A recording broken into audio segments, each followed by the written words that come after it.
First, I'd like to introduce today's presenter. So my name is Sébastien Sylvain, R&D Manager and Business Developer within the Architecture and Systems program of Supergreen Institute. Cornelis Plett, hello Cornelis, is a Principal Consultant at DNVGL, Coordinator of the Promotion Project. So we'll talk today about MTDC development steps, including interoperability. Christina Brandt, hello Christina. She is a research associate within the Institute of High Voltage Equipment and Grids, Digitalization and Energy Economics at RWTH Aachen University. She's leader of the promotion project Work Package 2. Today, Christina will present a part entitled Towards DC-side Grid Codes.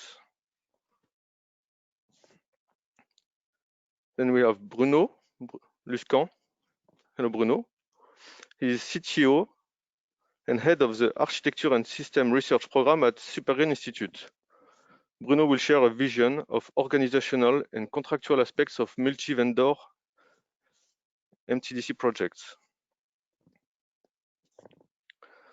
Miguel Romero. Hello, Miguel. He is a research and innovation engineer within the control and dispatch team at Supergreen Institute. He did his PhD in supervisory control synthesis for MMC-based HVDC systems. He will speak about DC grid control. And last, Laurent Chedeau. Hello, Laurent. Leading the Simulation and Modeling Research Group within the Architecture and System program at Supergreen Institute. He will analyze how far we need to open and adapt MMC control in order to enable interoperability.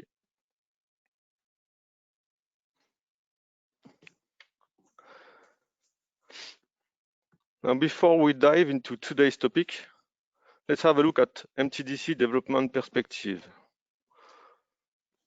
So first, we can see that public policies supporting the energy transition will trigger investment. Indeed, climate change requires action, and more renewables mean more grid, and HVDC is recognized as the right way to modernize and reinforce the grid. Private funds will also invest in such projects. For TSO, MTDC systems bring many benefits, such as controllability, system stability, support capabilities, less losses, increased resiliency, and better social acceptance with its ability to run long distance underground and underwater. Also, for manufacturers, MTDC grids means new business opportunities. And also, MTDC technology, you can say that MTDC technology is already available. Components and solutions at system level, architecture, control and protection, already exist. We also have some demonstrator and real MTDC grids already under operation in the world. So technology, will, and funds are there.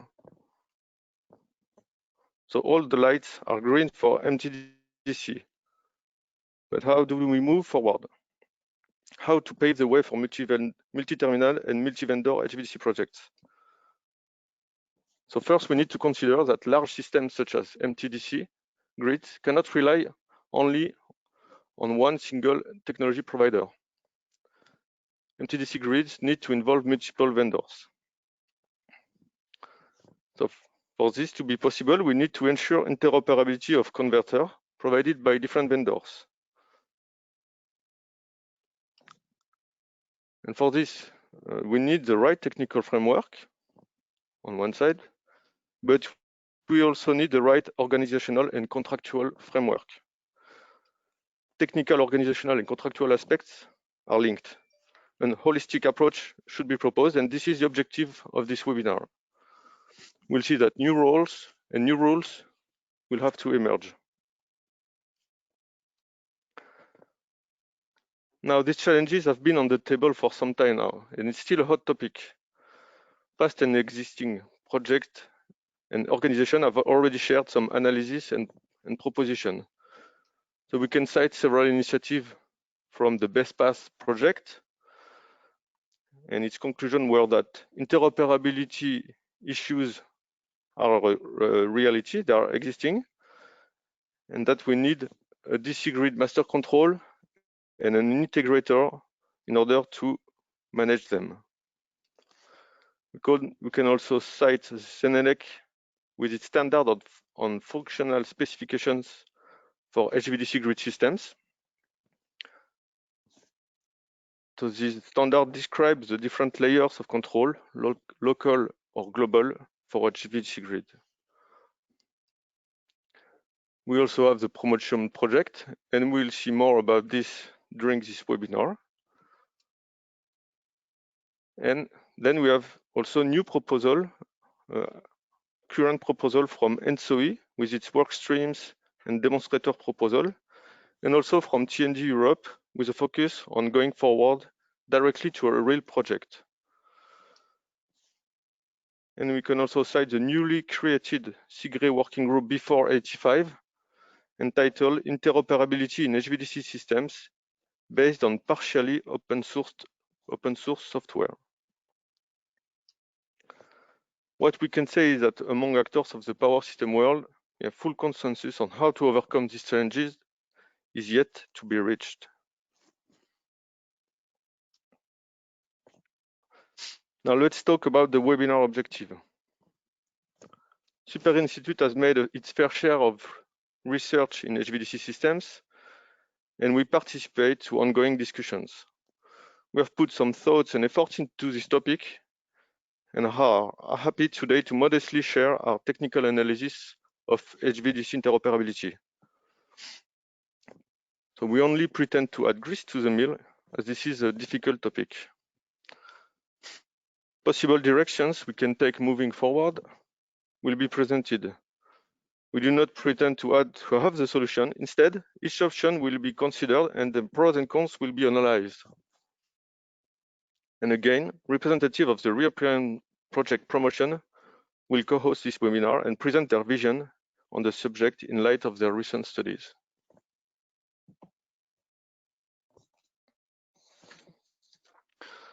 So we will discuss those topics following the present agenda. There are mainly 5 parts, which last each 15 minutes. First, Cornelis will position the topic of interoperability among other stakes related to MTDC grids development. Then Christina will share a presentation entitled Toward DC-side grid codes, showing that there is still some work to do before a full DC grid code can be proposed. Bruno will then discuss the organizational aspects of multi-vendor and multi-terminal projects. Who are the actors, how responsibilities are distributed, and how to work efficiently in project mode, respecting everyone's interests. Please note that we will do a 5-minute break after Bruno's presentation. Then we'll come back with Miguel, that will present the need for a coordinated DC grid control, its functions, its structure, and its interfaces with other control layers. Laurent will then tackle the need to adapt the MMC control structure and discuss what should become more accessible, more open for interoperability and system integration purposes.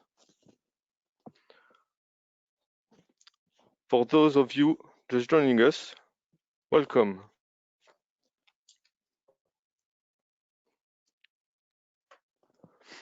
So now we'll start with first presentation from Cornelis. So Cornelis, the floor is yours. Thank you, Sylvain, for this introduction. It's my pleasure to sketch the wider framework behind today's webinar on interoperability of HVDC systems and to take a perspective from the view of offshore HVDC grid development. Before I get into this, is my screen visible? Yes, it is. Yes, great, thank you. So What drives offshore grid development? As you probably know, by 2050, some 200 gigawatts of offshore wind generation will be realized in the North Seas. This is a 10-fold increase from what is installed today. In addition, the EU member states must have realized 15% interconnection capacity to their neighboring states compared to the total installed generation in their countries. Now, many researchers and planners have asked themselves the question, how should the offshore grid be designed to realize the export of this amount of wind generation and to interconnect the North Sea states? And to answer this question, we must go back to fundamental power system planning objectives. This is, of course, that the grid must guarantee a sufficiently secure supply of energy, whilst minimizing the impact on the environment and minimizing the cost of energy. A main driver in the Western countries, at least the Western world, for reducing the cost of energy is to introduce competition into what is a naturally monopolistic market. For example, by unbundling generation from transmission, competition is introduced in the generation of electrical energy. This allows competitive tenders for offshore wind farms, for example. In some other countries, further unbundling between transmission infrastructure ownership and system operation has led to a degree of competition in the development and ownership of transmission infrastructure, and hence competitive tenders for transmission link building. A main tenet of competitive markets is the absence of significant or unequal barriers to this market, barriers to entry to this market. In transmission grids, such absence to barriers to entry basically translates into the principle of non-discriminatory grid access. This means that any grid user has the same right to use the grid under the same technical and regulatory conditions and against the same connection cost. As we all know, in the onshore grid, this has led to the development of a highly meshed and standardized transmission grid with standardized voltage levels and clear connection requirements, which serve all the different users in an equal way. Several studies, including Promotion, have indicated that offshore, such a naturally evolving open access meshed grid also brings the highest socio-economic benefit to the European consumer. This is, however, not what is evolving today.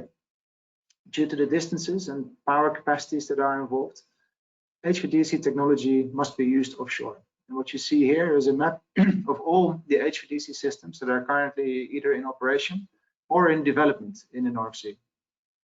And as you note, these are all point-to-point links, where the different colors indicate different voltage levels, they have different converter configurations, and they serve different purposes, i.e. the interconnection and offshore wind export grid users do not share the same infrastructure. This grid building paradigm exists due to many political, legal, regulatory, and system planning reasons. From a technical perspective, multi-terminal HVDC grid technology was, up to now, considered immature, which is, of course, a major hurdle to building multi-terminal grids. But also, the different HVDC system link ratings were not chosen to be compatible in the first place. And as already was alluded to by Sylvain, the equipment from different vendors is not interoperable with one another. So the question is, how can the current HVDC grid building paradigm be changed to enable the future extension into gradually evolving multi-terminal HVDC systems that span several countries and combine many different purposes in one? Now, this requires a change in the way of thinking from the point-to-point, crossing only single borders, single purpose, single owner, and single vendor systems that we have today, to a paradigm where we have the technology and the processes and standards to build multi-terminal grids, and we have the frameworks, the regulatory frameworks and the market models to have multinational, multi-purpose and multi-actor grids, and to have sufficient standardization in place to enable multi-vendor grids.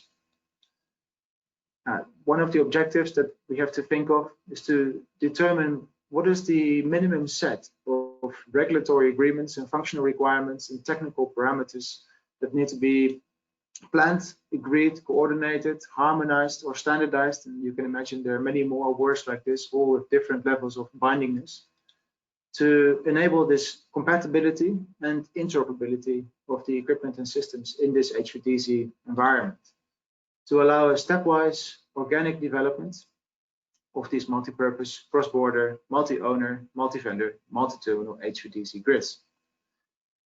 There is a difference between compatibility and interoperability. To discuss that a little bit further, consider here an HVDC environment. And the word environment really is taken in the broadest sense of the word, where we consider all the economical, legal, regulatory, and most importantly, technical aspects that relate to HVDC. In that environment, we can have two different systems. These could be two different vendors, two different technologies, two different countries, two different market zones, two different regulatory regimes. And what needs to be done in order to make sure that we can, from a physical perspective, actually connect those two systems? There might be primary equipment in each one, circuit breakers, cables, converters, switchgear, that of course need to have ratings that are compatible with that in system A. Furthermore, there will be system control, there will be a network protection system that also, in terms of their functionality, need to be able to work together with that of system A. When we talk about compatibility, what we really mean is the ability of those two systems to coexist together in harmony in the same HVDC environment. So they don't actually have to interact yet, but they must be able to be connected and perform their required functions while sharing the same environment. When we talk about interoperability, this is typically related to the communication that is necessary between all of those elements or citizens within this HVDC environment. And it relates to the ability between two or more of those HVDC systems or components to exchange and subsequently use meaningful, actionable information across organizational boundaries. I think it's helpful to make this distinction between compatibility and interoperability when we have this discussion about how we solve this. From a technical perspective, when we have two HVDC systems, there are three main dimensions. The first is, of course, the electrical ratings that need to be harmonized between two different systems. The second one is the communication system. The two systems must be able to talk to each other and exchange information. And thirdly, the functional. So they must be able to act on this information, and how they act, the functions that they have must be compatible between the two systems. All three dimensions must have been solved before we can actually make a connection between those two systems.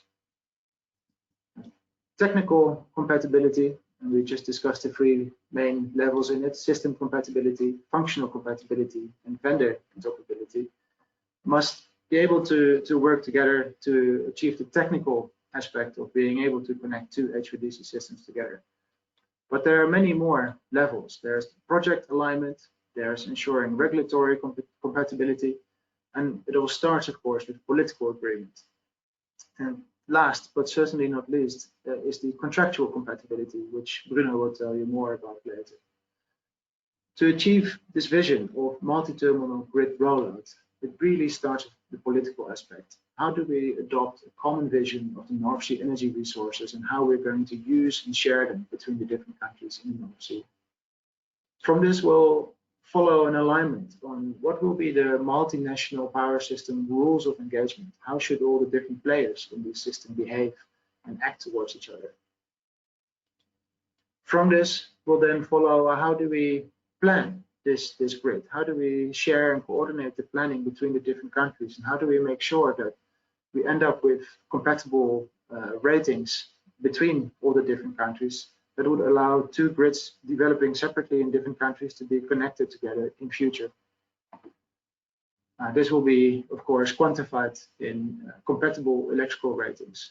Most notably, of course, rated operating voltages, operational configurations for the grid, converter configuration, the types of fault clearing strategies that will be applied, and system earthing.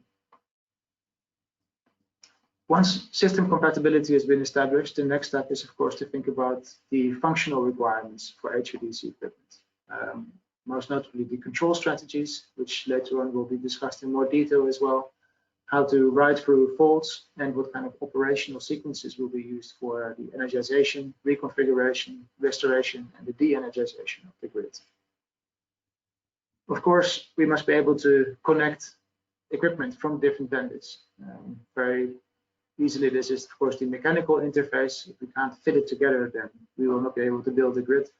But as discussed, also the communication interface is of key importance, and the dynamic performance. So if we have specified equipment with the same system ratings, same electrical ratings, the same functional ratings, how do we guarantee that they will still work together under harmonic and transient situations? And finally, we have to align the procurement best practices with the new HVDC paradigm. So we have to align the common terminology, definitions, procurement strategy, what is the scope of supply, for example, the completeness of the requirements used in procuring HVDC equipment. We have to handle and change the way that we deal with warranties and liabilities in case things do not go well when extending this growing grid with another extension. And we have to think about how do we exchange information, the models of this new technologies, and how do we exchange interface definitions. And finally, we of course have to align on how we qualify technology that is going to be used in this grid. How should it be tested, and what kind of facilities should be used for that? And this requires a high degree of coordination and standardization on all these stakeholder levels. There'll be many instruments that we can use, ranging from multilateral treaties between countries like the Paris Agreement, through North Sea Energy Corporation, standards that the NSOE will use, all the way through grid codes to standards to recommended practices, as for example, the Supergrid Institute or companies like the ENVGL might issue. And it will involve all the stakeholders that are involved or associated with these levels, ranging from the national governments, international bodies like the EU or the International Maritime Organization, all the way through to universities, vendors, standardization bodies. So we all have a role to play in this. Well, to conclude, I would like to say the following remarks. One is that incompatibility between systems leads to suboptimal power system expansion. And this really needs a paradigm change in the way of thinking of how we develop HVDC systems offshore. Coordination is necessary on all the political, regulatory, technical, and business levels. Many initiatives are already ongoing, but more vertical, but also horizontal coordination between the different countries, for example, is necessary to do so. From an international perspective, it's important that we urgently start harmonizing the project and system compatibility parameters so that we do not exclude the future possibility of connecting HVDC links into a larger grid. Of course, this brings with it the concept of anticipatory investments and how they should be financed. But solutions exist for this, as has been shown by the promotion project. And finally, the development of more formal technical and operational rules of engagement should be initiated. These are, for example, multi-vendor system integration best practices, start work on HVDC system operational guidelines, and of course, an HVDC system grid code. This should be seen as a continually evolving effort, which will deepen in the amount of detail and understanding as we gain more experience with these new technologies and these new ways of operating HVDC grids. With that, I would like to conclude my presentation, and thank you for your attention, and I look forward to hearing from the next presenters.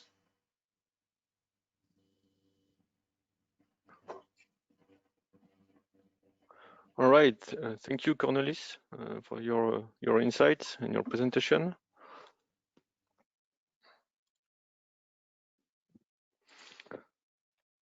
So now we'll give the floor to Christina, that will share a presentation about DC side grid codes.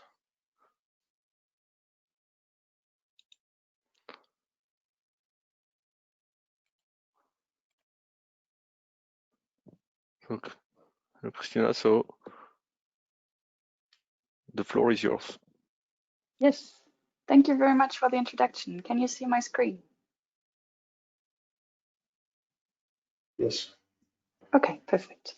Thank you. So welcome everyone also from my side. As already introduced, my name is Christina Brandl, and I'll present today the insights on DC side grid codes that we gained during the promotion project. So I'll start with a short overview what is out there on the side of HVDC grid codes, and then how can we get closer to DC side grid codes. So the starting point in promotion was the NCE network code. So there is already a published network code having HVDC in its title, and it's network code on requirements for grid connection of HVDC systems and direct current connected power park modules. What the title already alludes to is that this is mainly for the integration of single point-to-point or smaller HVDC systems into the existing AC systems and make sure that the HVDC system fits to the existing AC system. So it specifies the converter behavior at the AC point of connection. For example, with regard to frequency and active power related ranges and control modes, the AC voltage ranges, reactive power ranges, and the AC fault right through and short circuit contribution. There's no specific statement on the DC side. I think there are 2 paragraphs, but that have very little concrete information on them. And what's another important point to take into account here is that the NCE grid code provides a broad range of possible specifications, and it was intended to be set as a basis for further refinement in national implementations.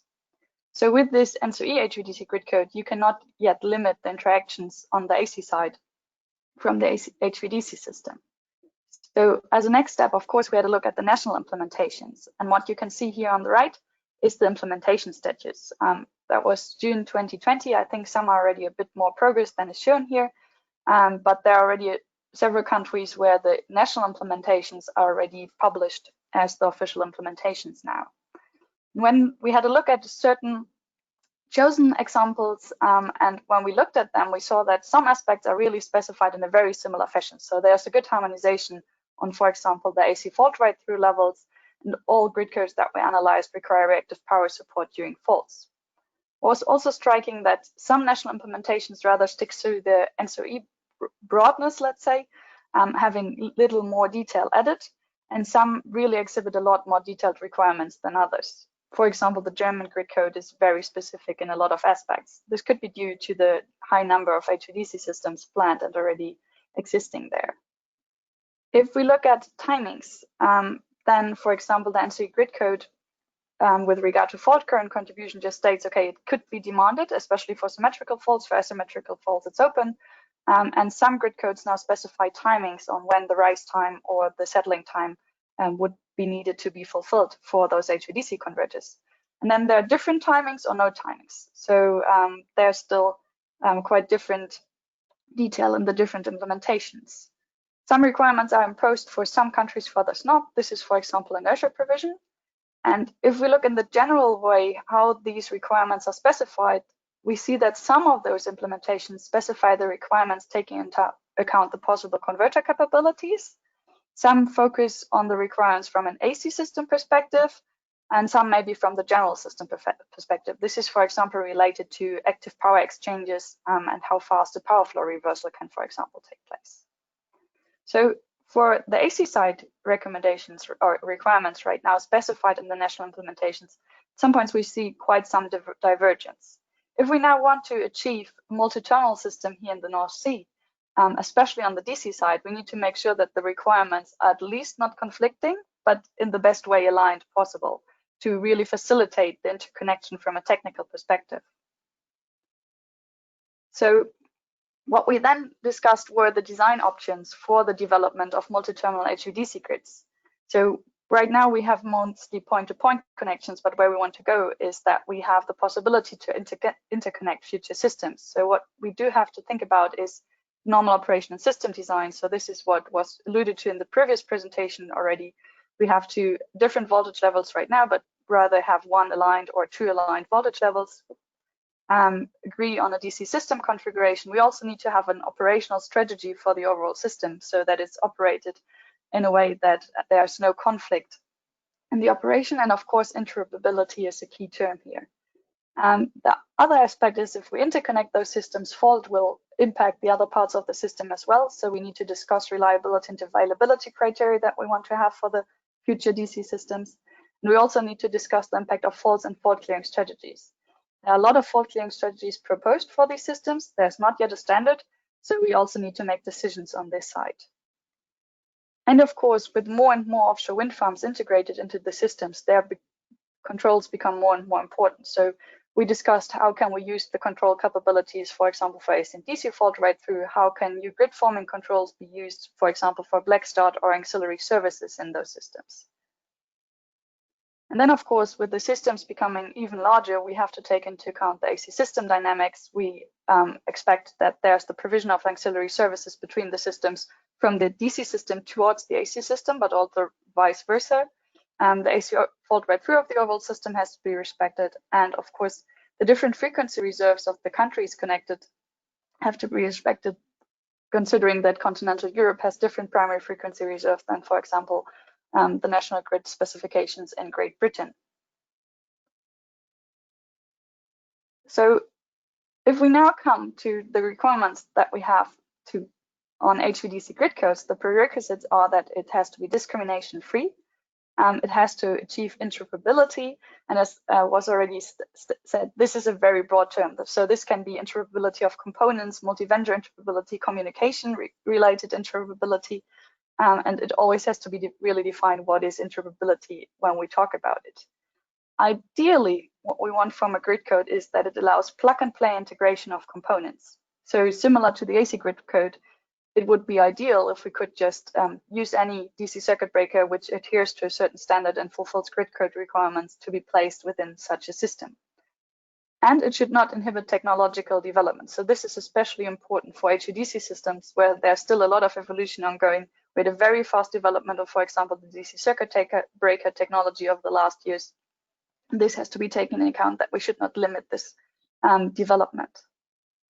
And if we now look at the requirements from the HVDC grid code, we have to give functional requirements, and this is at the point of connection for the converters. So while we have the requirements right now at the AC point of connection, we now also want to define requirements at the DC point of connection. And we should find a balance for the different solutions and system requirements for the overall system. So when we then tried to define corresponding DC side grid codes, there were several challenges we ran into. So if we first reconsider what is the basis for AC transmission system grid codes, this is that we have given system voltages, a given grounding strategy, we have the known passive behavior of generators under faults, for example, and we have standardized fault clearing sequences and components, among other factors. But especially if we take the last two, this really allows us, for example, to specify an AC fault right-through profile.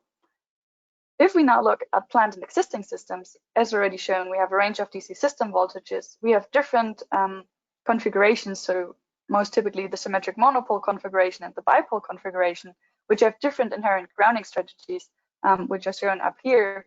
And those then lead to different requirements, for example, on the insulation coordination, on the behavior, on the fault, on the availability.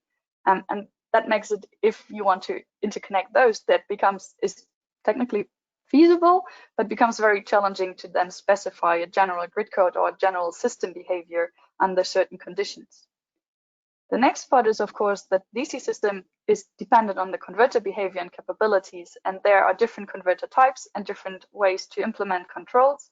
While there are typical control concepts and there are concepts possible to have to operate such a multi-terminal DC systems, the other part is then the vendor-dependent implementation of the controls. And in general, there are a lot of controls involved, not only the converter controls within the HVDC converters, but also of the offshore wind farms. And there have already been negative interactions between the control of the offshore wind farms and the converters. So there need to be new methods to analyze these interactions to really be able to specify the converters and the controls from the beginning to limit those detrimental interactions. And of course, there's the part on the fault clearing strategy. So how do we handle faults in DC system, which is a very challenging aspect. And depending on the fault clearing strategies that are proposed, we might have used DC circuit breakers, and then a DC fault right-through profile might look like this in a very generic fashion. So where you have a voltage dip that you have to write through, but that is limited to the protection operating time. if you use fault blocking converters, for example, you might de-energize the entire grid, or you might also use converter breakers for this. Then afterwards, you need to recover the overall system via the converters and the controls. So to combine this in a general DC fault rate through profile for grid code, as one might want to do in a first step, or what could be the first idea, this is very challenging. So then we discussed what would be building blocks and intermediate steps to really get to a grid code. So where we are right now is we have this broad range of possible system designs and the ongoing technological development.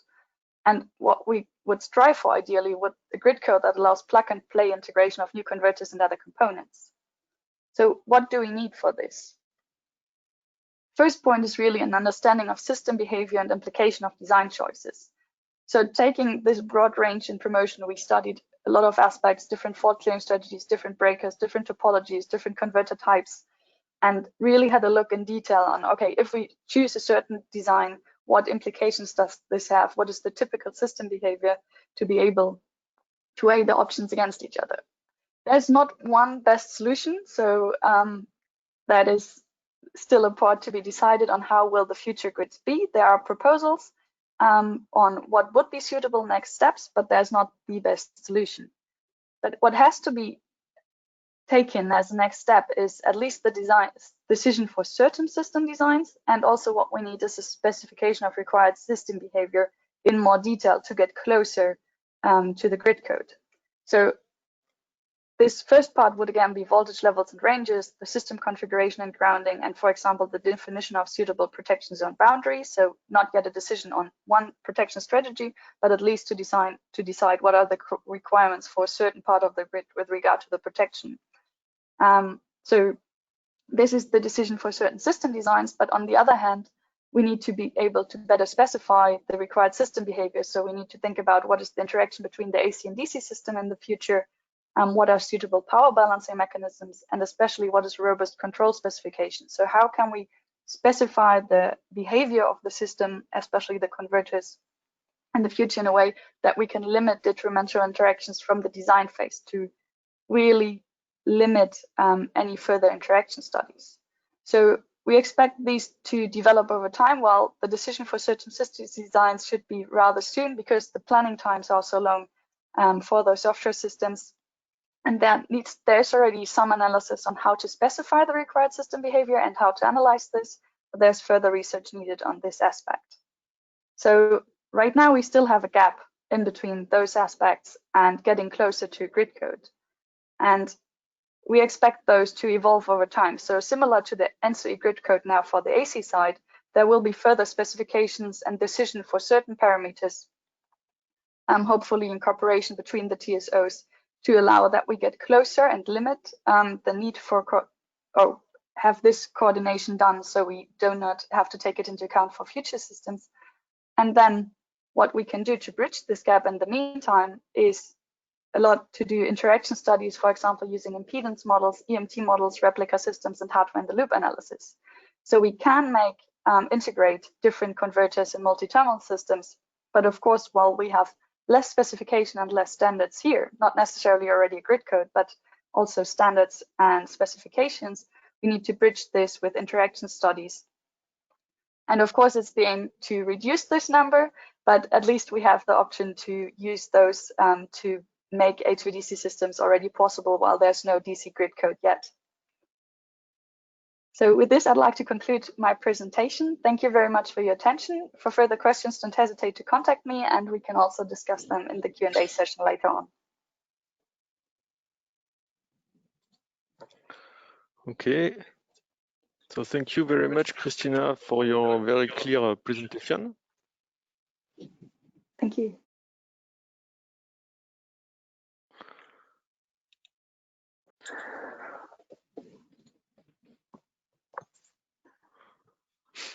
So we'll now give the hands to Bruno, that will talk about organizational and contractual framework.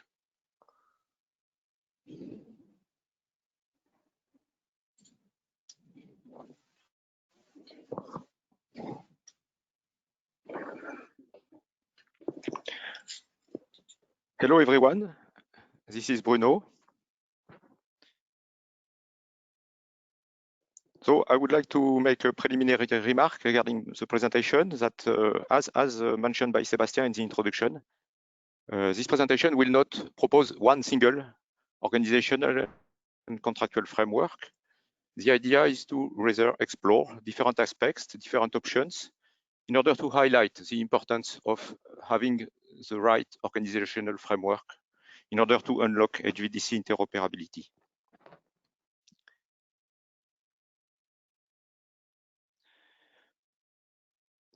I will start talking a little bit about asset ownership for HVDC system and multi-terminal grid.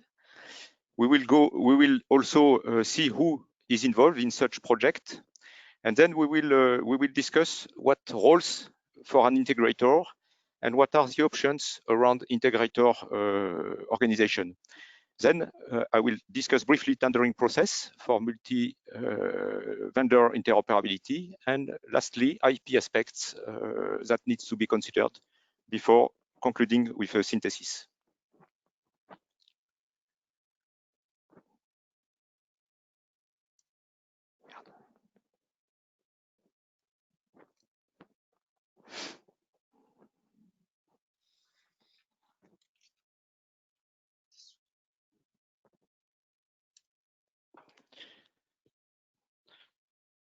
So first, it's interesting to remind ourselves what is the playground, let's say, for HVDC interoperability.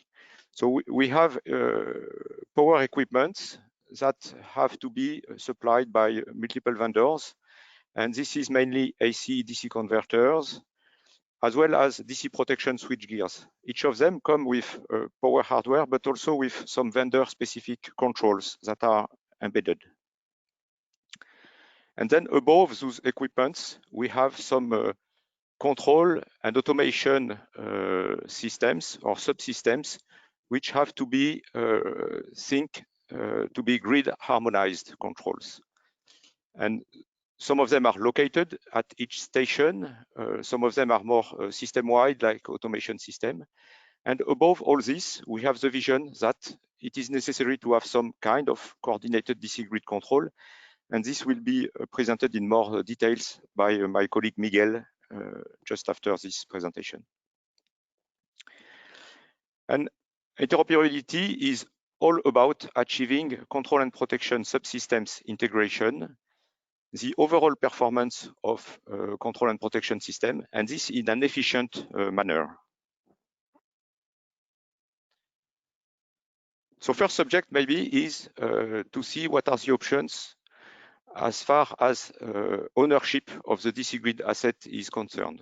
And so here I mentioned three options.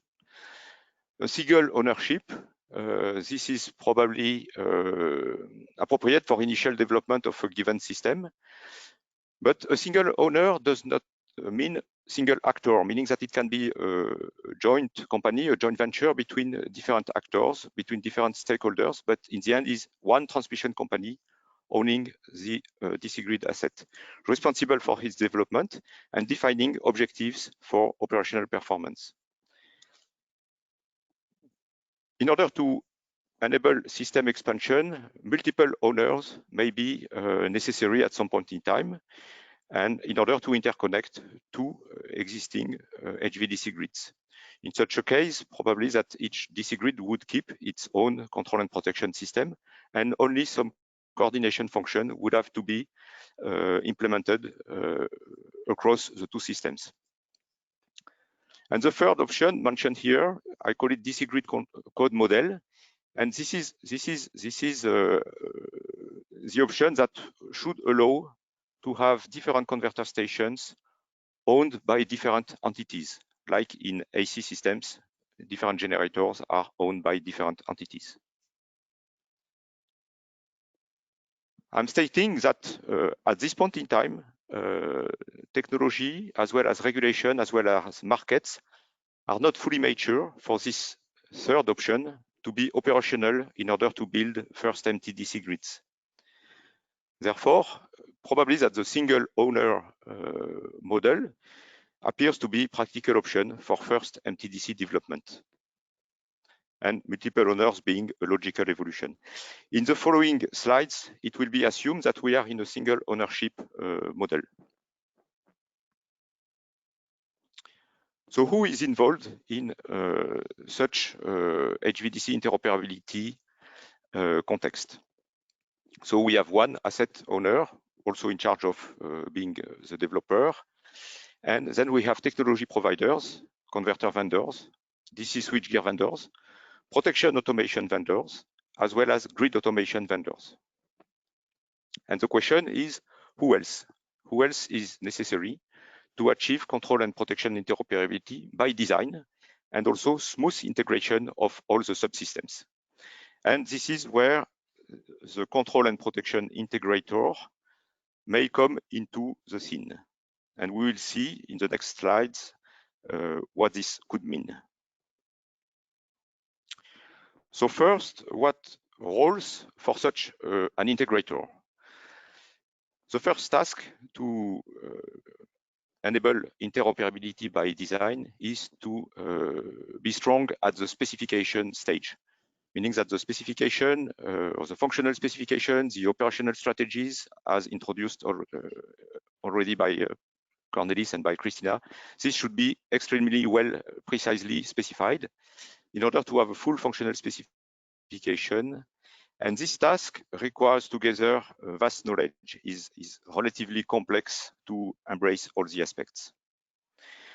Then we also have to design and critical control and protection subsystem, and maybe integrator could take a role in designing some of the most critical subsystems. And finally, we have also to test the integration.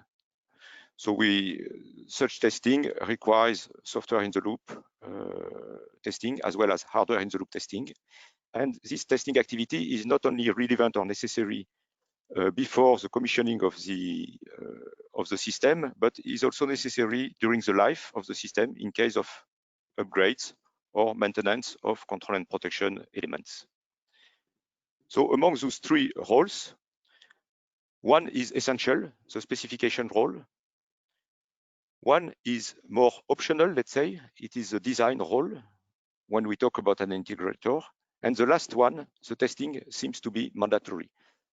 So three possible roles for an integrator. Now, what are the organizational options for integrator? Here, I am going to propose 4 options. Option A is to have a single public integrator for European Union. The idea here would be to create a public legal entity that would be financed by public authorities or regulators or TSOs, and in order to mutualize interoperability risks, especially in the beginning. And such an integrator would be strong enough to take commercial liability.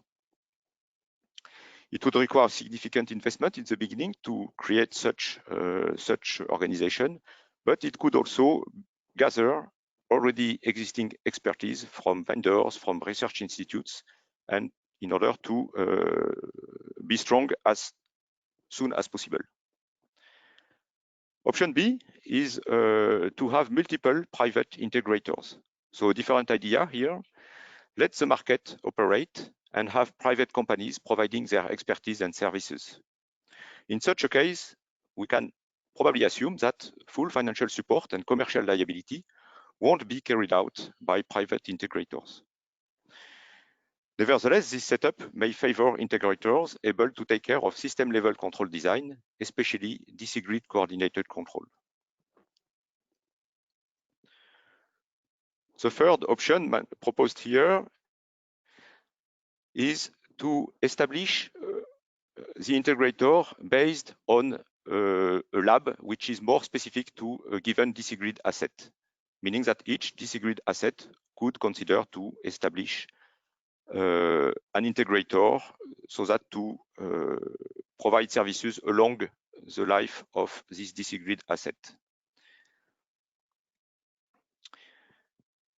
In such a case, the integrator may not have a very high level of expertise to handle specification phase and also to handle control design of some subsystems.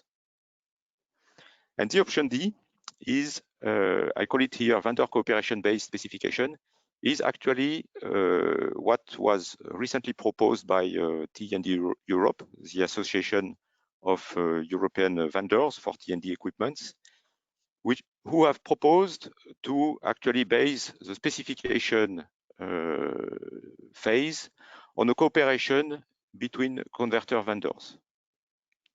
In such a case, the asset owner would only have to express high-level system functionality and performance requirements, and the precise specifications would result from a cooperation between vendors, and therefore the vendors' buy-in is expected. In such a case, the integrator could act as a facilitator in this cooperation phase and would still be in charge of integration test, probably.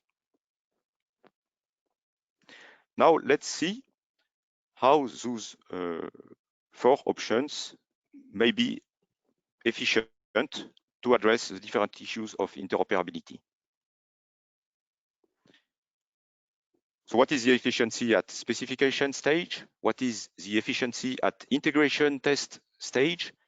What is the efficiency in terms of technical responsibility and also in terms of commercial liability if a specification would have to be revised in order to solve some interoperability issue down the road? So the first model, the public integrator for European Union, would be a strong option for specification as well as for technical responsibility and commercial liability. Regarding integration, we may wonder if having only one central EU level lab is the best option. Option B, market-based and multiple private integrators. Assuming that it is possible to have consortium of actors that would actually position themselves on the market, it would be a powerful option to cover specification, integration, as well as technical responsibility. Nevertheless, in terms of commercial liability, this one would still be on asset developer side. Option C, which is more regional lab based. In such a case, we would have regional lab close to the asset owner, which is a benefit for integration tests, especially during the entire life of the DC grid asset. But we may fear some lack of expertise for specification and as well as maybe not so strong benefit from technical responsibility and commercial liability point of view. Option D, the vendor cooperation based, would be similar in terms of integration test. And regarding specification, as well as technical responsibility, as well as commercial liability, this would rely on very effective governance between the different vendors and coordination. And such an effective governance and arbitrage, especially when it comes to responsibility and liability, is maybe not so simple to reach.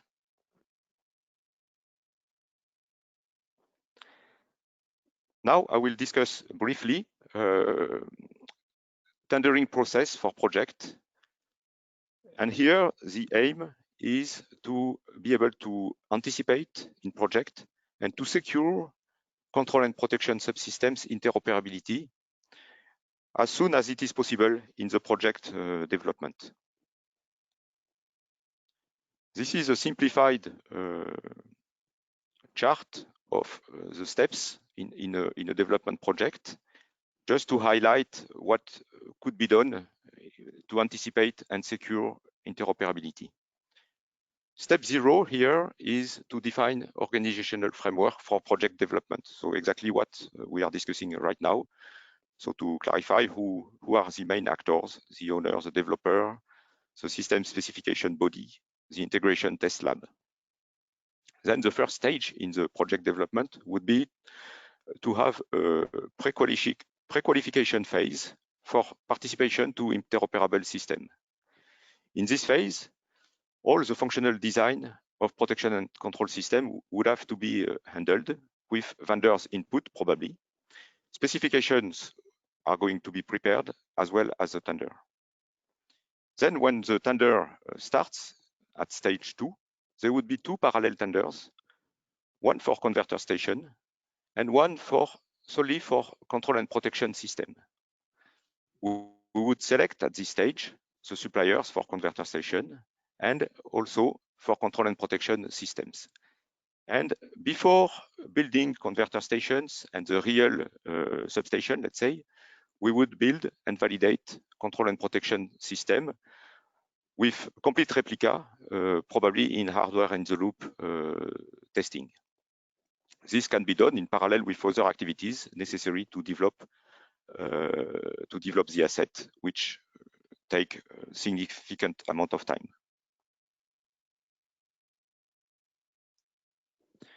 So this additional sub-project around control and protection system building and validation would have to be executed as early as possible in the entire development process. Now, let me come to some IP-related aspects that are also important in interoperability organizational framework. I'd like to mention 3 issues. The first one is to preserve vendors' secret know-how, because HVDC control software embed a lot of know-how and only a few technical features are actually patent protected. So a large part of the know-how is secret protected and should be protected during the different stages of the projects. The second issue is to avoid harmful IP infringement investigation process for the vendors, meaning that sharing control response from one vendor may trigger suspicion from another vendor of IP infringement. In such a situation, there should be a process to investigate if this IP infringement is actual or not. And this process should be acceptable for the vendors. It should not be harmful. The third issue is to be able to organize fair licensing of necessary IP for interoperability, because achieving interoperability may require to use a given patent, and this patent could be owned by a vendor or by another organization, it doesn't matter. But in such a case, during the pre-qualification stage, which I have mentioned earlier, the integrator, together with participating vendors, have to identify such patents that will be necessary, and the fair licensing of this patented solution has to be negotiated, defined, validated, and agreed during pre-qualification stage. Therefore, the integrator role may also encompass the management of such IP-related aspects. Let me come to the end of my presentation, a synthesis. Regarding asset ownership of DC grid, multi-vendor DC grid, we've seen that first DC grid asset development probably calls for single ownership, and this single ownership could be actually realized through a JV between several stakeholders. Reasonably, DC grid code will probably come at a later stage. Integrator will have an important role, 2 key roles actually, to specify control and protection system and to integrate control and protection system in order to test them. It requires large technical expertise, and it will require also to manage some IP aspects. Several options are possible around this integrator. Having a single public integrator for European Union could strongly facilitate HVDC interoperability. The other options, which are more market-based, do not suppress totally commercial risk for the asset owner. Regarding project tendering, the development and the integration of protection and control system should be handled as a sub-project ahead of converter stations built in order to guarantee efficiency and good organization in the project execution. This is all for this presentation. I would like to thank you for your attention.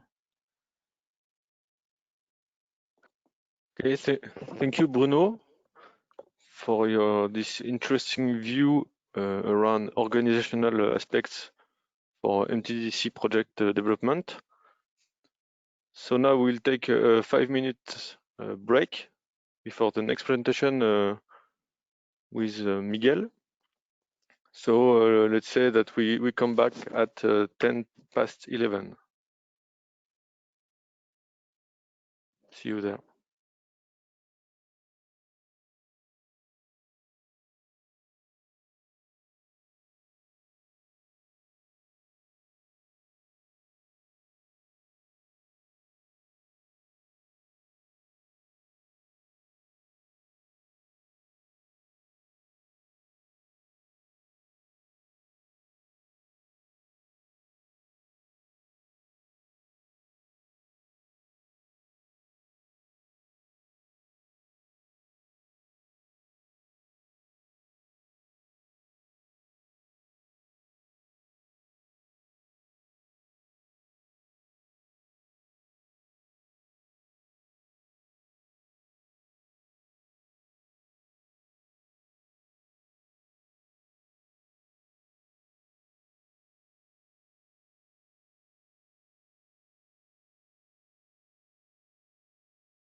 All right, so this is the end of the break. Let's get back to the webinar. So now we'll have Miguel sharing a presentation about DC grid control. So Miguel, the floor is yours. Thank you, Sebastian, and hello to everyone. So today, first of all, I want to introduce briefly the main roles and functions of the DC grid control. Then I will present the different its controller structure and the different control layers as defined in the CNLEC standard. And then I want to show you a detailed control architecture as have been studied as the result of the study we have performed here in Supergrid Institute. And to conclude my presentation, I want to mention some additional considerations which have not been studied in detail, but which are also of key importance for the development of the control system. So, as it has been concluded in previous projects, like the Best Paths project and the CNLEC standard and so on, so you will find the reference below in this slide, coordination through an independent master control, or also called DC grid control, was a main element for favoring interoperability.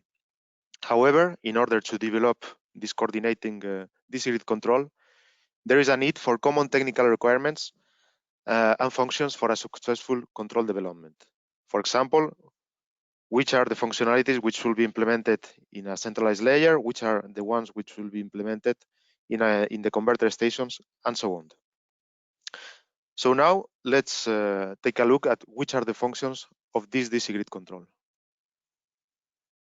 Here we find a figure which was defined in the Best Paths project, and we believe that it is still important. So here we can find the different functions of the DC grid control. First of all, and the main function is to monitor and observe the behavior of the DC grid. For this, it takes as input the different status signals and the different measurements of the equipment in the network, and then, according to a programmed power flow policy, it defines at the output which are the control modes, the set points, and other control parameters necessary to perform this power flow. In case the normal operation is lost after a large disturbance, it can also send orders to the protection equipment in order to restore the normal operation. Finally, DC grid control is also in charge of coordinating some common special sequences, such as startup, disconnection, shutdown, and so on, based on a pre-programmed control functions within a set of priority rules. Now I want to present the control structure of this DC grid control. So here we have the different control layers defined within the CNLEC standard. The control hierarchy presented here is based on the perimeter of actions of each control layer. So for example, we can see at the left below the internal converter controls with, of course, cover the actions within the converter, then the DC node voltage control, which covers the actions within the converter station, and then we found another two layers which perform coordinating control functions. So first, the coordinated system control, which covers the whole DC side of the network, and finally the AC/DC grid control, which acts as an interface between the surrounding AC systems and the DC network. The main set of information communicated between the layers is the converter schedules, as we can see here at the left of the slide. The converter schedules comprise the converter station control modes, control parameters, and the set points. So this set of information is transferred along the control layers, and if operation remains unchanged during the dispatch cycle, the converter schedule is communicated from the AC/DC grid layer to until the DC node voltage control without modification. However, if there is a change in the operation of the grid, in the situation of the grid due to a large deviation or a disturbance, etc., any change in the coordinated system control to adapt the parameters in order to adapt the parameters to the security margins of the network is reported back to the AC/DC grid control layer so that the current network state is taken into account in the next dispatch cycle. So now let's take a quick view on the main functionalities of the different control layers. So mainly we will focus on both of them who have coordinating control functions, that is the AC/DC grid control and the coordinated system control. So the AC/DC grid control, as have been already mentioned, its main function is to optimize the power exchange and the ancillary services for the next dispatch cycle. So this is done in agreement with the relevant TSOs and utilities. So when we talk optimizing, this is done according to market pricing, but also to the operational margins, to the operational margins of the DC grid and converter control mode and status. Of course, it depends on current network states, but this control layer has more of a planning role, and so also equipment life cycle and plant maintenance needs to be taken into account. So this control layer, like I said, it is in function of calculating and updating converter schedules for every dispatch cycle, and so this is done every 10 to 15 minutes. Then within the coordinated system control layer, we can distinguish two main sublayers. The first one is the global DC grid controls, which we have, as we have stated here in the title, we can assimilate to a centralized DC grid intelligence. It is in charge of monitoring continuously the real-time operational capabilities of the network, and if necessary, to modify the converter schedules. In order to do this, it can constrain the power flow to the security margins, possibly neglecting power allocated to ancillary services if the stability of the DC grid is compromised. In order to perform some of the ancillary system-wide ancillary services that have been planned, it will need also access to some AC site grid measurements. Also, like I mentioned before, DC grid control is in charge of coordinating some special control sequences, and so this will be mostly planned and parameterized at the global DC grid control sublayer. So this is done by modifying or adjusting the converter schedule and by sending command orders to the different switchgear and protection equipment. And finally, it is also in charge of performing contingency analysis in order to plan which are the converter schedules that could help restore normal operation in case of DC grid fault, and also of DC grid fault post-processing. And finally, I want to give some detail on the last control sublayer performing coordinating control functions. This is the autonomous adaptation controls, as has been named in the CENELEC standard, and it has a role of a rapid and local intelligence selector. It is in charge of monitoring and executing local predefined sequences, which have been previously coordinated by the global DC grid control sublayer. And of course, these different local parameters can be still modifiable by the centralized global DC grid control.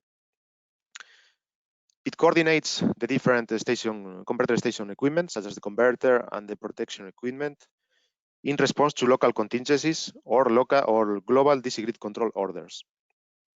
So it reacts in the end to some observation criteria, and in response, it emits some outputs and commands, rapid commands to the converter station equipment. So as you can see, it communicates constantly with the global DC grid control. However, it needs to be able to keep the converter in operation, even if this means that operation is degraded, in case of loss of communication with the global DC grid control.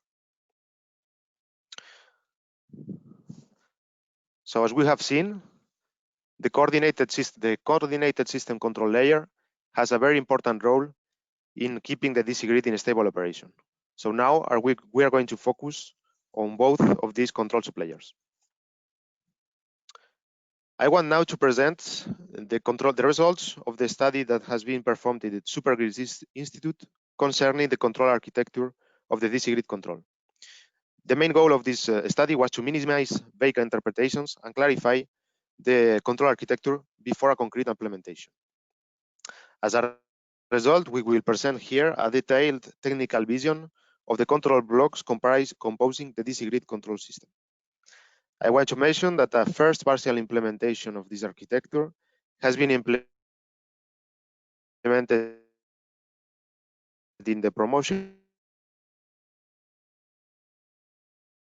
project within work package 9.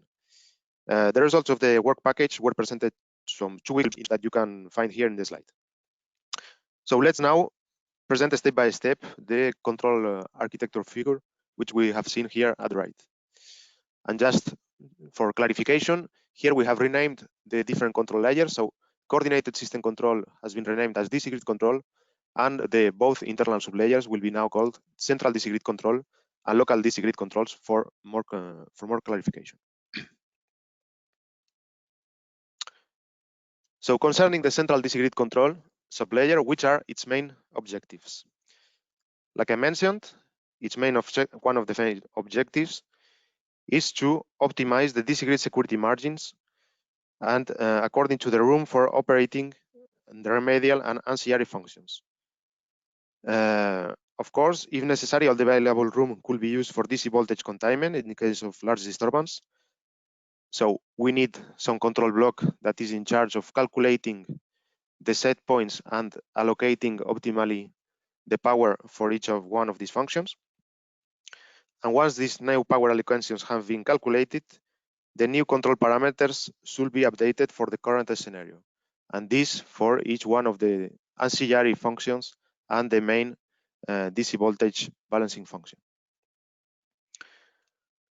The second main objectives, like I said, is to coordinate some predefined control sequences such as DC grid post-fault recovery, startup, shutdown, synchronization, etc. In order to do this, the converter schedule can be modified, and it needs to be taken into account the modifications in the set points and control parameters performed by the upper control blocks.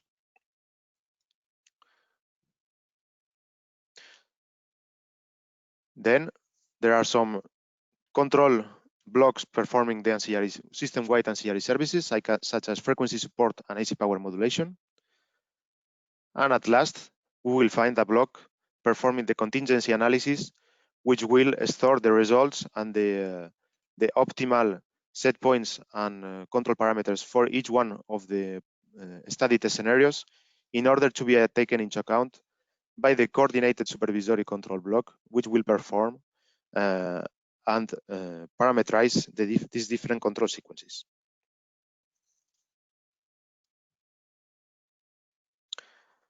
Then we have the local DC grid controls. These controls can be assimilated as a local implementation of the control sequences planned at the central DC grid control level. So they establish suboptimal control strategies for a continued converter operation in case of communication loss, as mentioned before.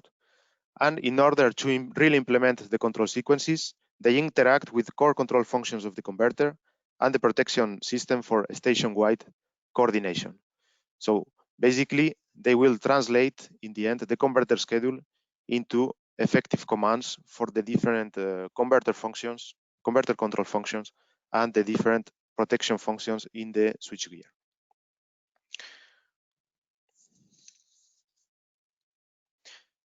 And to end this presentation, I want to introduce some additional considerations which are equally important for control system implementation.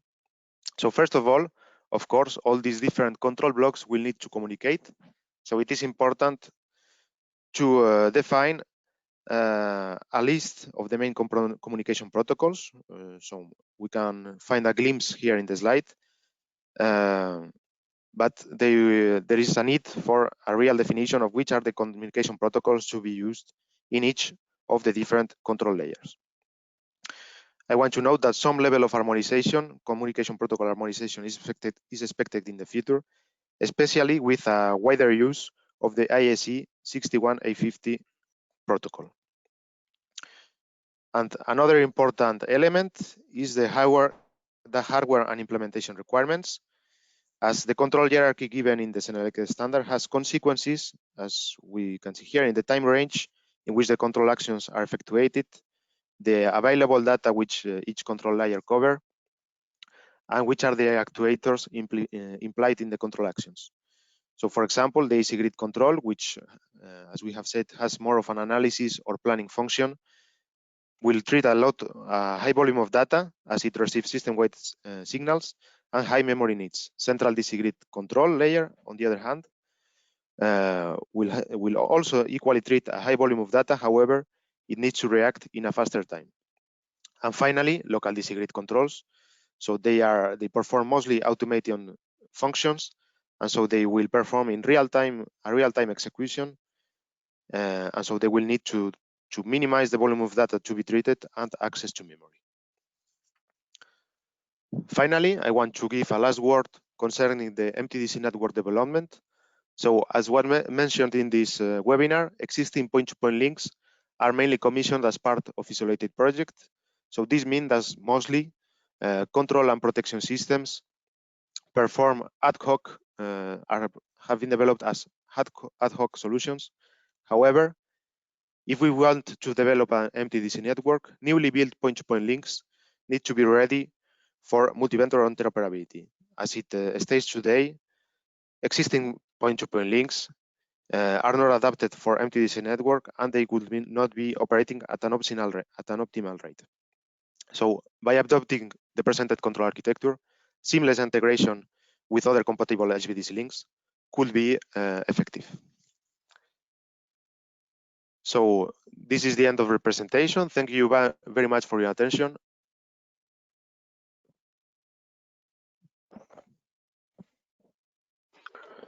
Thank you, Miguel, for your presentation.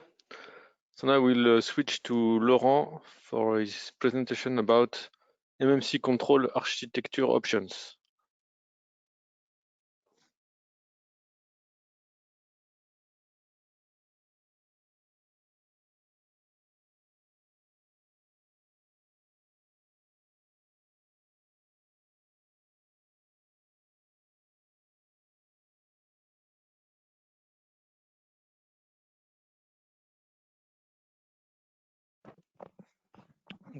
Okay, thank you, Miguel. Thank you, Sebastian. After this presentation about the DC grid control, the next point deals with the sharing of MMC control functions in order to enable the integrator to avoid or solve interoperability issues.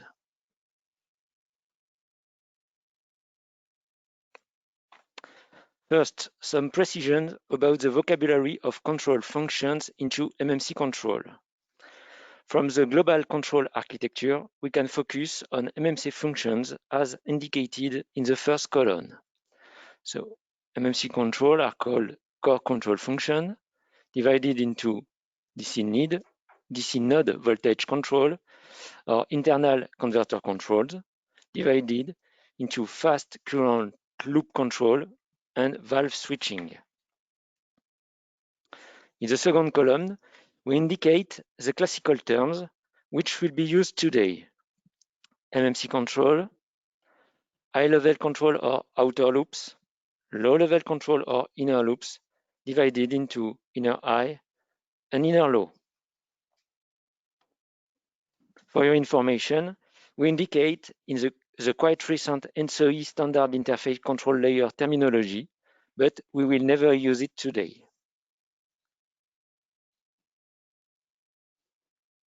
In this slide, you can see the main functions in each part. It is not an exhaustive list. So at the high level, you can find protection, supervision, converter management, active power control, reactive power control, and global energy management. In the inner high, PLL, current regulation, phase arm energy balancing. In the inner low, submodule balancing, modulation, hardware protection.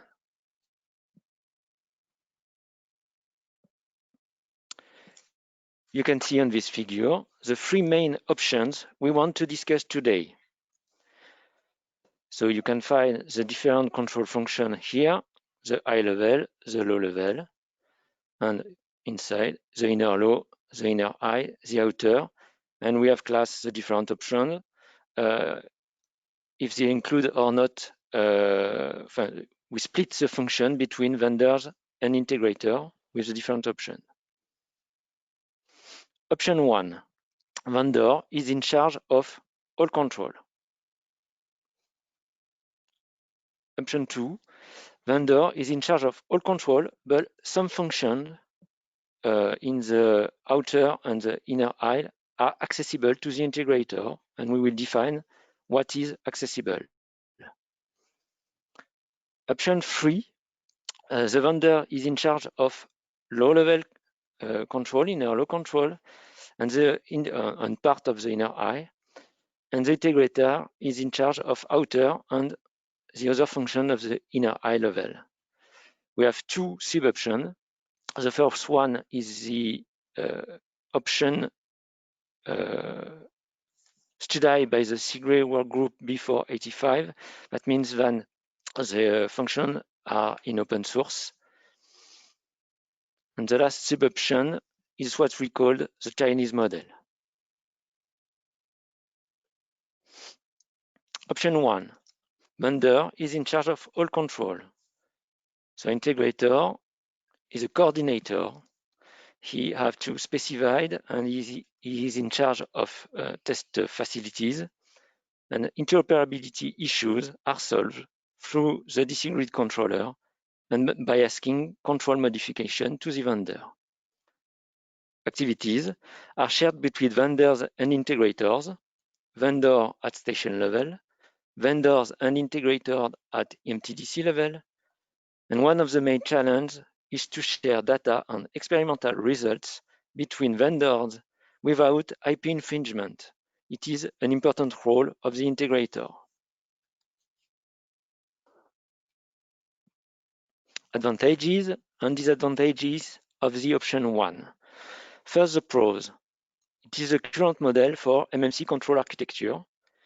Implementation and software and hardware interface are optimized. It is based on vendor expertise.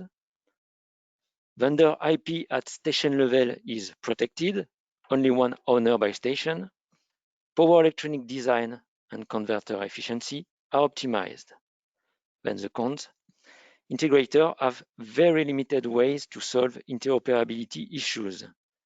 If interoperability issues persist, all vendors are solicited to update their control. They may spend a lot of time, and responsibilities between integrator and vendor are not clear. As I said before, difficulties to share results between vendors without IP infringement.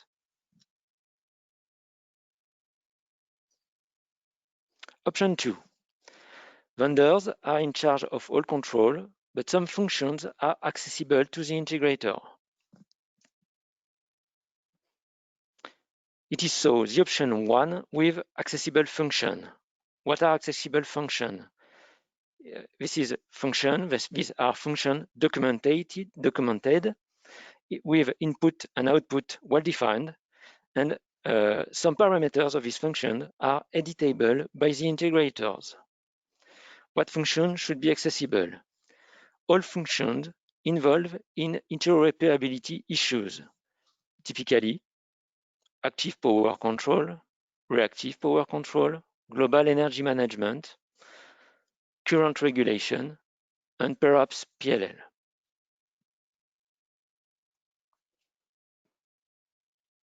Two remarks. The first one is about the integrator expertise. In addition to MTDC management, the same level of knowledge on converter control is now required. So who can be integrator? TSO with expertise in control, TSO vendor association dedicated to this kind of integration, or third party. Second point is about the technical risk. To solve interoperability issues, the integrator has to modify some sensitive parameters. Side effect can occur. In case of fault or instability, it is very difficult to distinguish the cause, initial tuning or modification for interoperability. To limit that risk, we have to limit and manage accessible function tuning thanks to configuration tools, and we have to provide test facilities for interoperability issues investigation.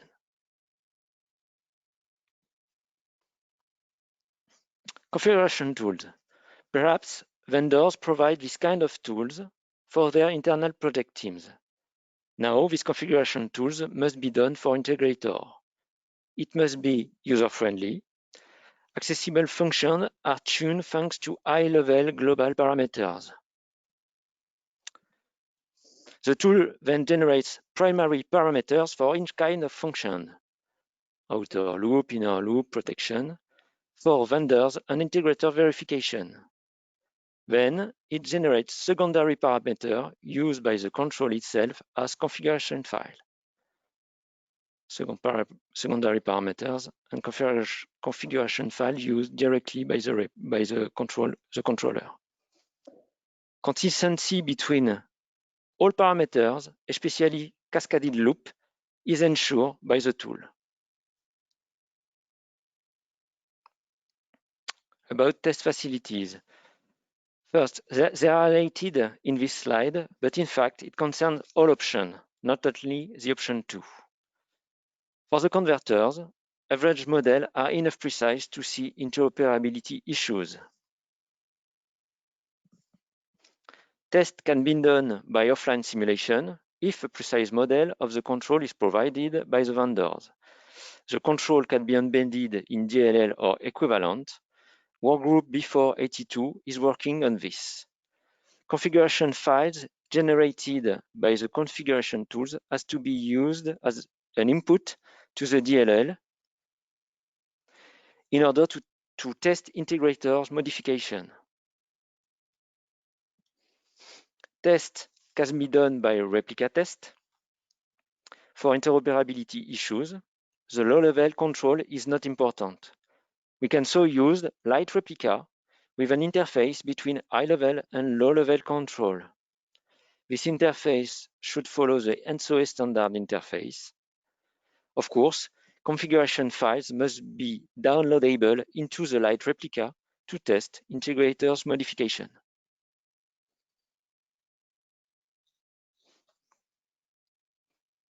Now the pros and cons of option 2. Pros. It's not so far from the actual organization.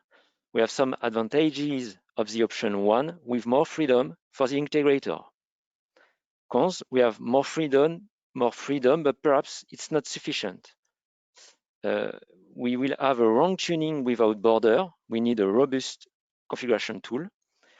The responsibilities between vendors and integrator are not clear because they are sharing the tuning of the same function. And we can have possible vendor IP issues because of the detailed accessible function.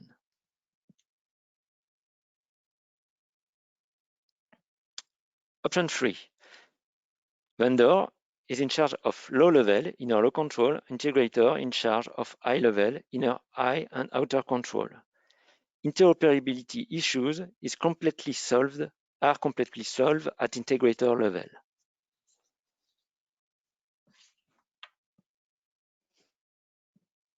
For the first sub-option, the integrator's functions are in open source. This is studied by the working group B485. The different points addressed by the working group are detailed there, but I don't want to enter into detail today. For us, the most important point is innovation should not be limited by the open source model. And so the main locks are licensing model and IP, how to mix open and close control, how to integrate IP. The second sub-option is called Chinese model. There are 2 examples of MTDC in operation, 3 terminal in Nanao and 5 terminals in Zhoushan. You can find the detail of the different actors of both projects. One more time, I don't want to enter into detail now. I prefer to summarize the framework. Chinese government has an important role in the coordination of the different actors. Integrator role is taken by TSO and government. Control and protection design, implementation, and test are done by an association of TSO, vendors, and academics. What are the success factors? First, of course, the Chinese government involvement, the Chinese policy that promotes local industry, and the TSO size. They have relevant groups for HVDC project. Pros and cons. For us, open source is the best way to share the control and avoid interoperability issues. If the integrator is the TSO, it is the best coordination. All control are done, all the control for interoperability are done by the integrator or a consortium, TSO, vendor, and academic. But open source are, we have a lot of things to manage, typically IP, license and IP, and perhaps it could be a lock to innovation. Second main point, there is a limited role for the vendor and perhaps loss of expertise by the vendor, except if they join a consortium.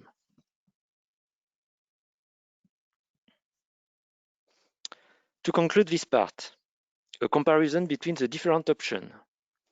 First remarks. All lines don't have the same weight. Line 1 is in fact what is mandatory to solve interoperability issues. That's why I put 2 smiley.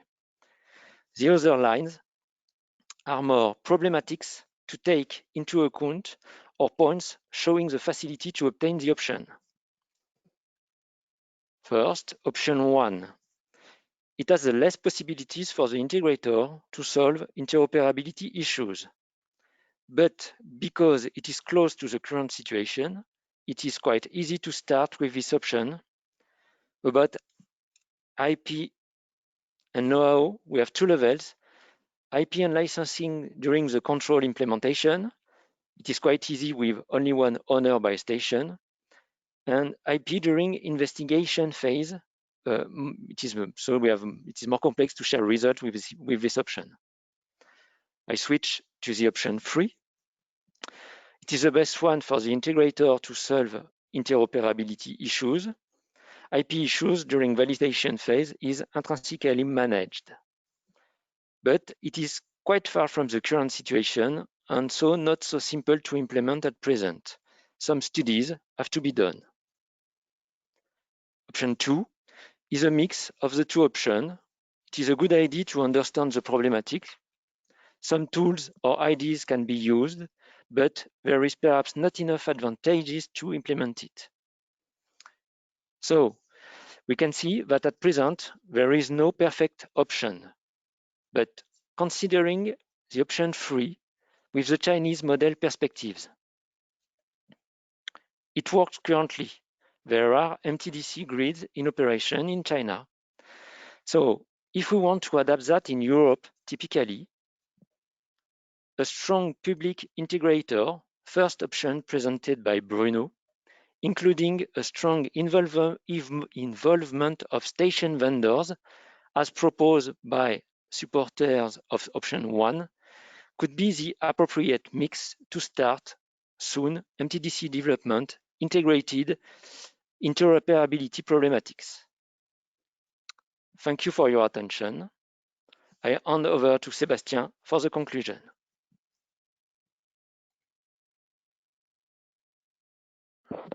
Okay, thank you, Laurent. Thanks to all the presenters for their interesting presentation. So there was a lot of information, so let's take some time for a short wrap-up now.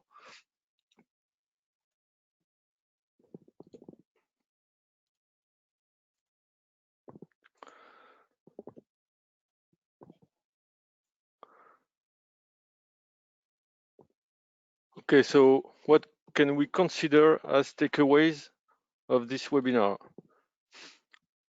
So first, what we can say that we urgently need international alignment on project and system compatibility parameters, because this will allow ultimately to render new HVDC links future-proof and enable their expandability. So for this, minimum coordination on primary technical parameters such as DC system voltage or earthing configuration, and will be necessary and would require relatively small anticipatory investments. And this will allow to avoid large capex in the future in case of expansion of the system. So for this, we need to initiate the development of a formal technical and operational rules of engagement. So maybe at first stage will take the shape of a HVDC system operational guidelines and also multi-vendor system integration best practice. Ultimately, we'll have the HVDC system grid code, and more specifically DC side grid code. And what we can say is that what we have seen is that it's challenging to specify requirements at the DC point of connection due to the broad range of implementation options. So we need to pursue the efforts towards harmonization of functional requirements. Also, level of detail of specification is expected to evolve over time.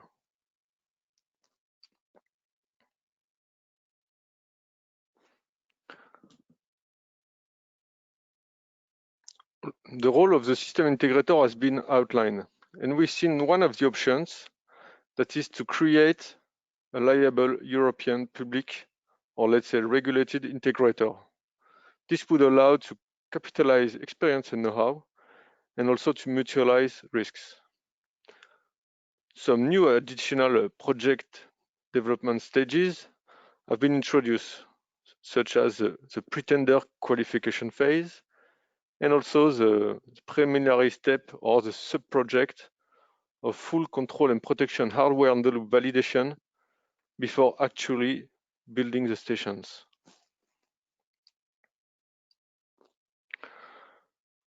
Also, we've seen a presentation about the coordinated DC grid control, which was previously introduced by BESPAST and Senelec. And we have put the emphasis on the importance of such control layer. And the introduction of such control on any new HVDC project or point-to-point project will favor future system compatibility and future system expansion. In the last presentation, we've seen that MMC controls have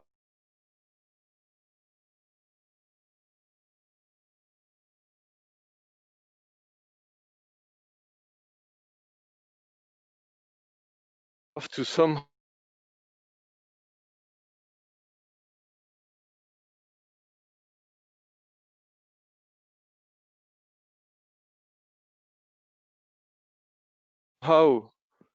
be opened and accessible for system integration in order to allow tuning and solving.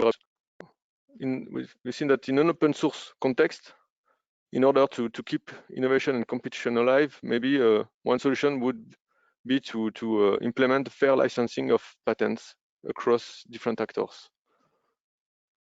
The CIGRE working group before 85 will further elaborate on this topic. Okay, so that's it for the wrap up. Now let's take some time to answer some of your questions.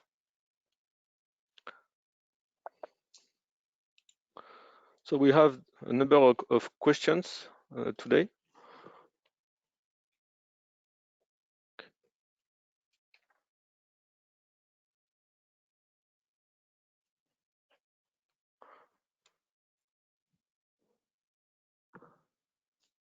Okay, so we have a number of questions during the part 3 of this webinar presented by Bruno.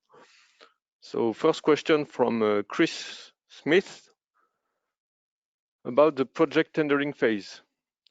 Are you suggesting that you have a separate control and protection supply to HVDC valves? For example, an ABB control and protection on a Siemens valve. So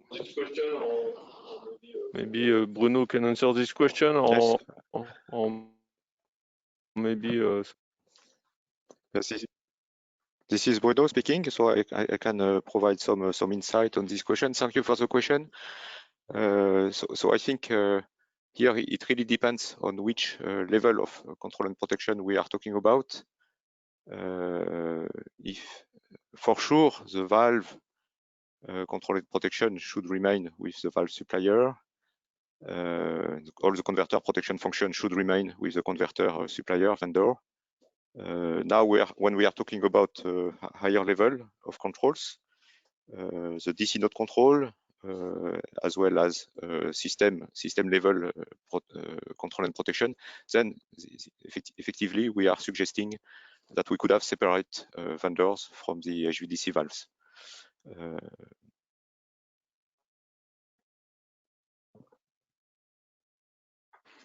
Okay, thank you, Bruno. So another question from Chris Watkin. For option 1, you mentioned that the single public integrator is technically and commercially liable for specifications. Can a public entity with a project scope in the range of millions of euros be liable for a private joint venture investment in the range of billions of euros?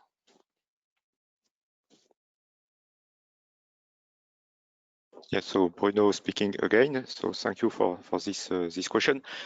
So when I mentioned technical responsibility as well as commercial liability, the scope for this is limited, I would say, to achieving interoperability.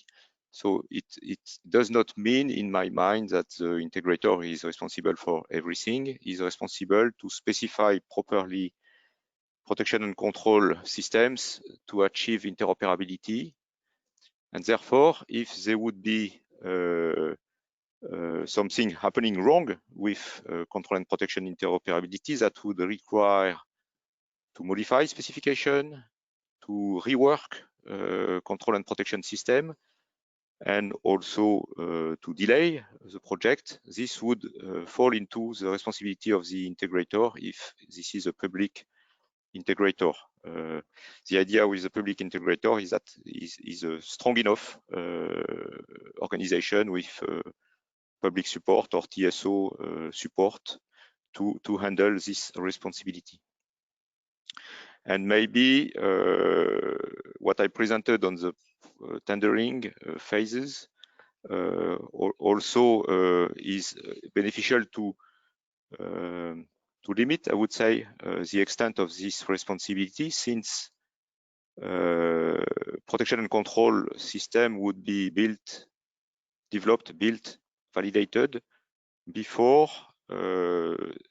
converter stations are actually built, meaning that in case there is really a deep modification necessary, not only in the specification of the control and protection system, but also that would impact primary equipment. This would not have too heavy consequences if we follow such a tendering process.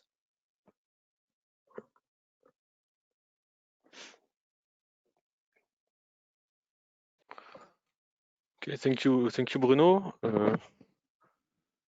We have another question from Chris Watkin. Maybe it's been answered. It's already been answered, but I will raise this question. You have been highlighting the need for a European public integrator, similar to design institutes in China. This seems to imply public liabilities for a private TSO investment. Any comments?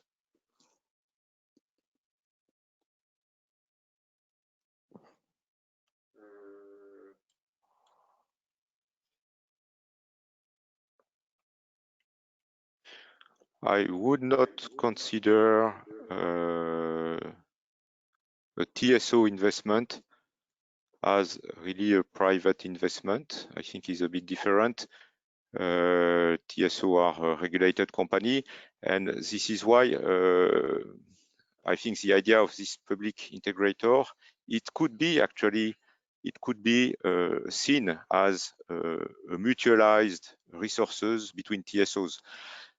TSO at some point in time will have to develop multi-vendor HVDC systems sooner or later, depending. And so it will be beneficial for all of them, for the pioneers as well as for the followers, to have such an organization that is competent to handle interoperability aspects. So for me, I would consider that. I mean, one way at looking at it is to imagine that the money to fund this public integrator would be coming one way or another from TSOs. Now, for other kind of owners that would not be a regulated company, but really private company, your question is probably relevant. But I would say that if a private company is developing a transmission asset which is beneficial for European from European perspective, and then I think in principle to involve public money in order to facilitate this achievement should be also possible. Okay, thank you, Bruno. So we still have some time maybe for the last question. So question from Alejandro Mattia. What about the implementation of HVDC grid in America or in Asia?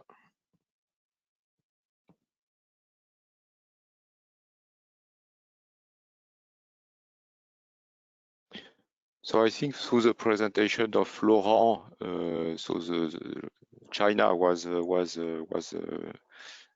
well addressed. So maybe no need to come back on this. For sure, our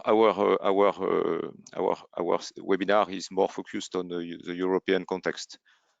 So we do not really have proposals or particular recommendation for America or for other countries context in Asia. Now, this being said, I think what we are sharing here is applicable to any region where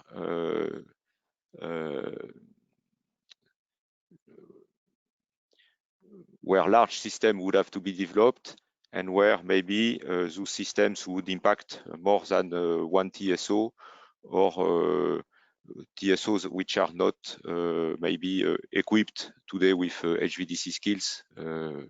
So I think some parts and pieces can still be applicable, maybe especially for North America context.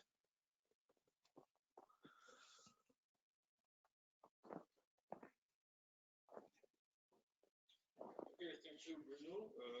Sorry to not have the time to answer all questions. So now let's take 2 minutes to conclude.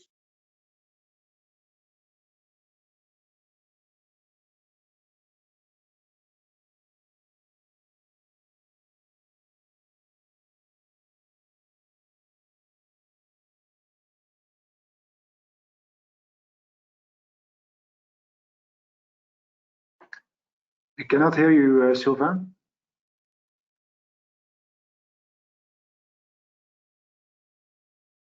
Okay, so let's take 2 minutes to conclude. So thank you for your attention, and a special thanks to the contributors, and many thanks to the attendees.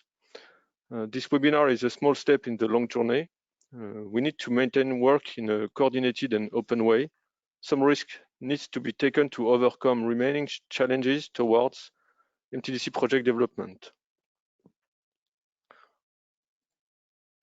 The initial idea was to organize a workshop around this topic, but obviously due to the COVID reasons, we were not able to organize such workshop.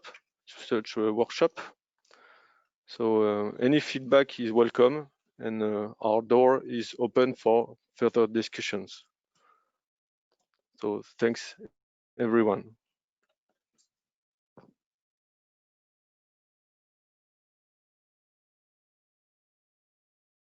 There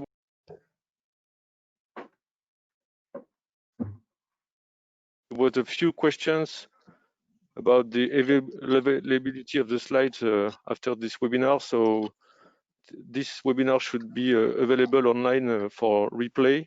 We'll come back to you for the conditions to access this. Thanks everyone.